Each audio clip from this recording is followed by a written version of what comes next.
எப்போவுமே ஒரு portfolio build பண்ணும்போது கொஞ்சம் கேஷ் வச்சுக்கணும். ஸோ மார்க்கெட் இவ்வளோ விழுந்துச்சுன்னா நம்ம திருப்பி அந்த அந்த அந்த ஸ்டாக்கை திருப்பி கொஞ்சம் வாங்கக்கூடிய ஒரு ஒரு ஒரு கேப் எடுக்கணும் நமக்கு. அப்போ தான் நம்ம வந்து அந்த ஆப்பர்ச்சுனிட்டி இறங்குற போது நம்ம வாங்கக்கூடிய ஆப்பர்ச்சுனிட்டி நம்ம யூஸ் பண்ண முடியும். ஸோ சில ஸ்டாக்ஸ் வந்து சீப்பாக இருக்கும், அதனால் இன்னும் சீப்பாகும். சில ஸ்டாக்ஸ் வந்து காஸ்ட்லின்னு நினைப்போம், ஆனால் அது இன்னும் கூட்டிகிட்டே போயிட்டுருக்கோம். ஸோ நம்ம எல்லாத்துக்கும் ஒரு பேலன்ஸ்டான ஒரு அப்ரோச் எடுத்துக்கணும். ஸோ இதில் என்ன முக்கியமான விஷயம்னா, நீங்கள் எல்லா ஸ்டாக்கையும் வந்து கீழே இறங்க வாங்க முடியாது. ஏன்னா அது நல்ல ஸ்டாக்காக இருந்தால் தான் நீங்கள் கீழே வாங்கும்போது அது நல்லது. தப்பான புரிதல்னால கீழே போய் வாங்கிட்டு இருந்தீங்கன்னா கேஷ் வந்து அதிலே போயிடும். ஏன்னா அந்த நல்ல ஸ்டாக்காக இல்லாட்டி அது ரொம்ப திருப்பி வர்றதுக்கு ரொம்ப டைம் ஆகும். 60% ஒரு 65% தான் யாராலையும் கரெக்டாக நம்ம யூஸ் பண்ண முடியும். ஒரு 30% வந்து கண்டிப்பாக வந்து ஒரு நான் மார்க்கெட்டில் எல்லாம் ஃபியூச்சரில் என்ன நடக்க போகுதுங்கிறத பார்த்து வாங்கணும். ஃபியூச்சர் எல்லாராலையும் ஈஸியாக யாராலையும் கெஸ் பண்ண முடியாது.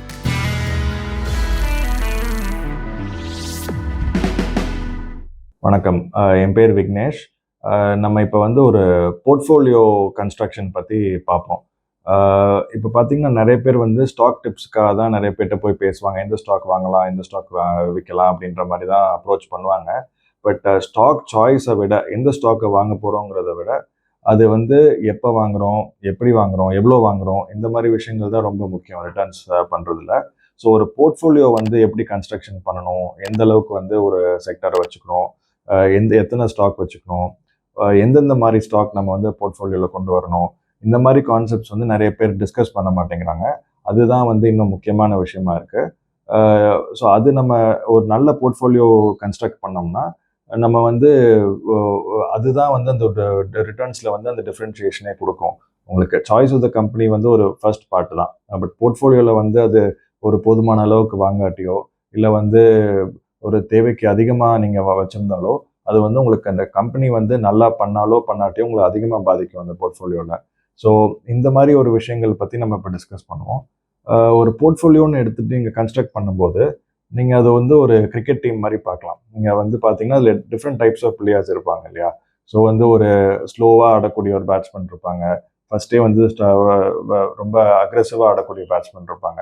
ஸோ அந்த மாதிரி ஸ்டாக்குமே வந்து நம்ம வந்து ஒரு டிஃபென்சிவாக ஒரு ஸ்டாக் வச்சுக்கணும், ஒரு ஹை க்ரோத்தில் ஒரு ஸ்டாக் வச்சுக்கணும், ஒரு வேல்யூ ரொம்ப சீப்பாக இருக்க ஒரு ஸ்டாக்கை நம்ம வாங்கி அது வந்து க்ரோத் வந்து பின்னாடி வந்தால் கூட இப்போ சீப்பாக இருக்கிறதுனால நம்ம அந்த மாதிரி ஒரு ஸ்டாக் வாங்கணும்.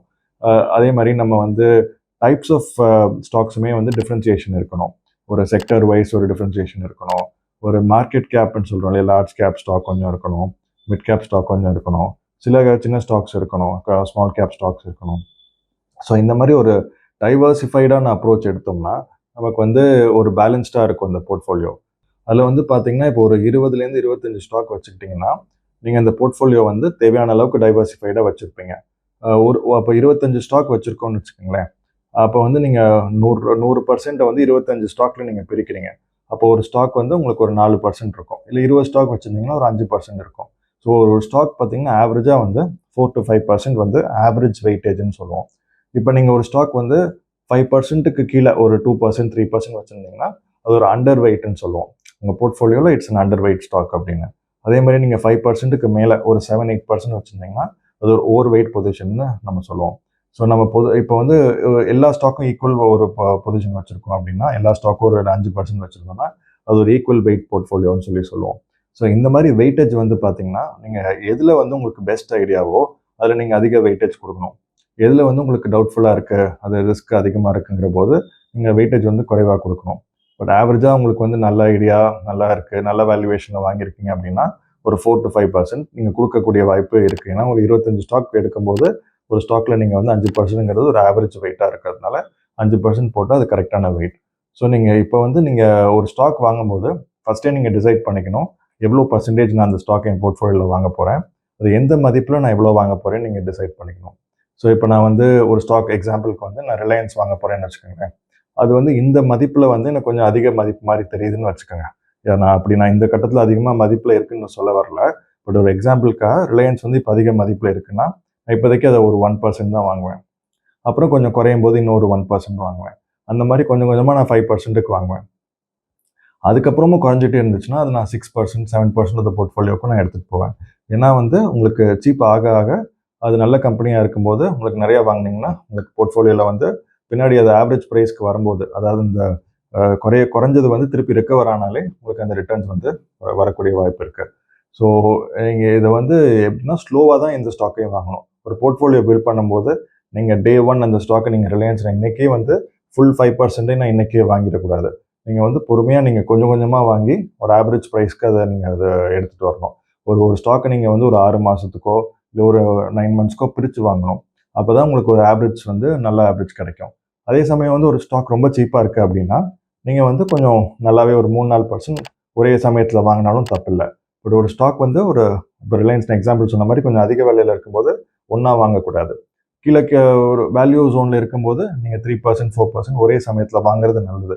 ஏன்னா அது வேல்யூவாக இருக்கிறது எப்போ ஒரு திருப்பி கூடும்னு தெரியாது நமக்கு. ஸோ நீங்கள் ஒரு ஸ்டாக் வேல்யூன்னு நினச்சிங்கன்னா கொஞ்சம் அதிகமாக ஃபஸ்ட்டு வாங்கலாம். அதுக்கப்புறம் கொஞ்சம் கொஞ்சமாக அதை வந்து அதிகமாக எடுத்துகிட்டு போகலாம் பில்ட் பண்ணும்போது. ஸோ யாராலையுமே வந்து எது கரெக்டான எது ஹையஸ்ட் ப்ரைஸ் எது லோவஸ்ட் ப்ரைஸ்ன்னு தெரியாது. நம்ம வாங்கினதுக்கப்புறம் அது ஒரு 6 மாதம் ஆனதுக்கப்புறம் தான் அது நம்ம கரெக்டான ப்ரைஸில் வாங்கினோமான்னு நமக்கு தெரியும். ஏன்னா அதோட மூவ்மெண்ட் அதுக்கப்புறம் தான் நமக்கு தெரியும். ஸோ சில ஸ்டாக்ஸ் வந்து சீப்பாக இருக்கும், அதனால் இன்னும் சீப்பாகும். சில ஸ்டாக்ஸ் வந்து காஸ்ட்லின்னு நினைப்போம், ஆனால் அது இன்னும் கூட்டிகிட்டே போயிட்டுருக்கோம். ஸோ நம்ம எல்லாத்துக்கும் ஒரு பேலன்ஸ்டான ஒரு அப்ரோச் எடுத்துக்கணும். ஸோ இதில் இன்னொரு விஷயம் என்னென்னா வந்து நம்ம மார்க்கெட் எந்த பக்கம் போனாலும் அதுக்கு நமக்கு வந்து நம்ம அது சர்ப்ரைஸ் ஆகக்கூடாது. நம்ம ரெண்டையும் தான் எதிர்பார்க்கணும். மார்க்கெட் கூடவும் என்ன எதிர்பார்க்கணும், குறையவும் வாய்ப்பு இருக்குன்னு நம்ம எதிர்பார்க்கணும். ஸோ நம்ம எப்போவுமே ஒரு போர்ட்ஃபோலியோ பில்ட் பண்ணும்போது கொஞ்சம் கேஷ் வச்சுக்கணும்.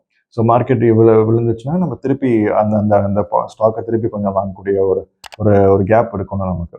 அப்போ தான் நம்ம வந்து அந்த ஆப்பர்ச்சுனிட்டி இறங்குற போது நம்ம வாங்கக்கூடிய ஆப்பர்ச்சுனிட்டி நம்ம யூஸ் பண்ண முடியும். அதே சமயம் நம்ம வந்து ஏறிக்கிட்டே இருக்குது அப்படின்னா சில ஸ்டாக்ஸ் வந்து உங்கள் போர்ட்ஃபோலியோவில் வந்து நீங்கள் ஒரு 5% வாங்கி வச்சுருந்தீங்க அப்படின்னா அது வந்து நல்ல பர்ஃபார்ம் பண்ணிடுச்சுன்னா அந்த போர்ட்ஃபோலியோவில் வந்து அது 10% ஆயிரும். ஏன்னா அது டபுள் ஆயிடுச்சுன்னு வச்சுக்கோங்களேன். இப்போ நீங்கள் ஒரு ₹100 ஒரு ஸ்டாக் வாங்கியிருக்கீங்க, அது ₹200 ஆயிடுச்சு. ஆனால் மற்ற ஸ்டாக்லாம் அதே லெவலில் தான் இருக்குது. ₹1 வாங்கின ஸ்டாக் ₹100 தான் இருக்குது. அப்படின்னா இந்த ஸ்டாக்கோட வெயிட்டேஜ் வந்து 5% வாங்கியிருந்தீங்கன்னா அது 10% கிட்ட போயிடும் வெயிட்டேஜ். அப்படிங்கிற போது நீங்கள் அந்த 10%ங்கிறத நீங்கள் வந்து ஏதாவது ஸ்டாக் நம்ம கீழே போயிருப்போம் இல்லையா, அந்த ஸ்டாக்கில் நீங்கள் வந்து இதை நீங்கள் கொஞ்சம் எடுத்துகிட்டு அந்த ஸ்டாக்கில் போட்டிங்கன்னா அது பேலன்ஸ் ஆயிரும் உங்கள் போர்ட்ஃபோலியோ. ஸோ அந்த 10% ஸ்டாக் வந்து திருப்பி ஒரு 5%க்கு வந்துடும். நீங்கள் வாங்கினதை விட குறைஞ்சிருக்கக்கூடிய ஸ்டாக் வந்து 5%லேருந்து 2-3%க்கு போயிருக்கும். அது வந்து நீங்கள் வாங்கும்போது திருப்பி ஒரு 5% வெயிட்டேஜுக்கு போயிடும். ஸோ இது வந்து நம்ம போர்ட்ஃபோலியோ ரீபேலன்சிங்னு சொல்லுவோம். இந்த மாதிரி ரீபேலன்ஸ் பண்ணும்போது உங்களுக்கு வந்து ஒரு ஒரு இடத்துல ப்ராஃபிட் புக் ஆகுது, ஒரு இடத்துல நீங்கள் சீப்பான ஸ்டாக் இன்னும் கொஞ்சம் வாங்குறீங்க. ஸோ இதனால உங்களுக்கு அந்த ரிட்டர்ன்ஸும் வந்து அதிகமாக நல்ல சான்ஸ் இருக்குது. ஸோ இதில் என்ன முக்கியமான விஷயம்னா நீங்கள் எல்லா ஸ்டாக்கையும் வந்து கீழே இறங்க வாங்க முடியாது. எல்லா ஸ்டாக்கையும் நீங்கள் வந்து ஏன்னா அது நல்ல ஸ்டாக்காக இருந்தால் தான் நீங்கள் கீழே வாங்கும்போது அது நல்லது. நீங்கள் நல்லா இல்லாத ஸ்டாக்கை ப்ரைஸ் கீழே போகிறது ப்ரைஸ் ஏதோ ஒரு காரணத்துக்காக கீழே போயிட்டே இருக்குது. அது வந்து பரவாயில்ல, எனக்கு அந்த கம்பெனி நல்ல கம்பெனின்னு நீங்கள் தப்பான புரிதல்னால கீழே போய் வாங்கிட்டு இருந்தீங்கன்னா நீங்கள் டவுன்வர்ட் ஆவரேஜிங் பண்ணியே வந்து உங்களோட கேஷ் வந்து அதிலே போயிடும். ஏன்னா அந்த நல்ல ஸ்டாக்காக இல்லாட்டி அது ரொம்ப திருப்பி வர்றதுக்கு ரொம்ப டைம் ஆகும். ஸோ உங்களுக்கான இது இருக்கும். ஸோ நீங்கள் எப்போவுமே நல்ல கம்பெனியான்னு பார்த்து வச்சுட்டு அதுக்கப்புறம் நீங்கள் அது கீழே போக போக வாங்கலாம். இதில் வந்து செக்டோரல் டைவர்சிஃபிகேஷன் பற்றி மட்டும் நான் சொல்ல விட்டுட்டேன். அது வந்து செக்டோரலாக வந்து பார்த்தீங்கன்னா ஒரு ஒரு 7-8 செக்டர் நம்ம பிரிச்சுக்கலாம். இப்போ ஒரு 25 ஸ்டாக்னா ஒரு செக்டரில் வந்து ஒரு 2-3 ஸ்டாக் வச்சுக்கலாம். அதுக்கு மேலே வச்சுருந்தா நமக்கு ஒரே செக்டரில் நிறையா வெயிட்டேஜ் இருக்க மாதிரி இருக்கும். ஸோ அந்த செக்டர் வந்து இறங்கும் போது நமக்கு அந்த போர்ட்ஃபோலியோ கொஞ்சம் இறங்க வாய்ப்பு இருக்குது. ஃபார் எக்ஸாம்பிள் இப்போ ஐடி வந்து இறங்கியிருக்கு. இப்போ ஐடியிலே நம்ம ஒரு 10-15% நம்ம வச்சுருந்தோம் அப்படின்னா அதில் வந்து உங்களுக்கு 10-15%ல் வந்து உங்களுக்கு ஒரு 2-3% அதனாலே இப்போ குறைஞ்சிருக்கும் இப்போ அந்த போர்ட்ஃபோலியோ.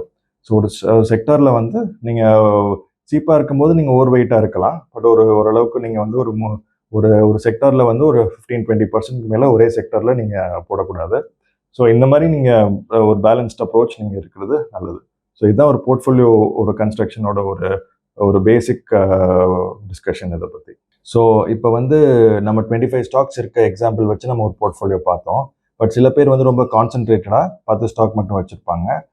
ஈச் ஸ்டாக்ல ஒரு 10% போட்டிருப்பாங்க. அந்த மாதிரி ஸ்டாக் வந்து கான்சென்ட்ரேட்டட் போர்ட்ஃபோலியோன்னு சொல்லுவோம். இந்த கான்சென்ட்ரேட்டட் போர்ட்ஃபோலியோவில் பார்த்தீங்கன்னா ரிட்டர்ன் வந்து நல்ல நல்ல ஸ்டாக்ஸ் இந்த 10 ஸ்டாக் நல்லா பெர்ஃபார்ம் பண்ணுச்சுன்னா நல்ல ரிட்டர்ன் வரும்.